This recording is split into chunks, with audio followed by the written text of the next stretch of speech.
கிறிஸ்துவுக்குள் அன்பானவர்களே, உங்களை சந்திப்பதில் மகிழ்ச்சி அடைகிறேன். சகரியா 9:12. நம்பிக்கையுடைய சிறைகளே, அரணுக்கு திரும்புங்கள், இரட்டிப்பான நன்மையை தருவேன், இன்றைக்கே தருவேன்.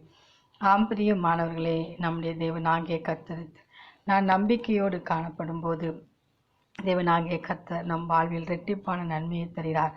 அவர் இன்றைக்கே தருகிறார். நாம் நம் தேவனிடத்தில் திரும்புவோம். நம்முடைய பாவ வழிகளை விட்டு, நம்முடைய அபிசுவாச வார்த்தைகளை விட்டு நாம் நம் தேவனிடத்தில் திரும்பும்போது தேவன் நம் வாழ்வில் இரட்டிப்பான நன்மைகளை தந்து நம்மை அலங்கரிப்பார். ஒவ்வொரு நாளும் தேவனிடத்தில் விசுவாசமாய் அவருடைய மகிமையை காண்போம். அந்த தேவனின் அன்பு கரங்களை நாம் பற்றி கொண்டு அவரோடு கூட வாழ்வோம். ஆமேன்.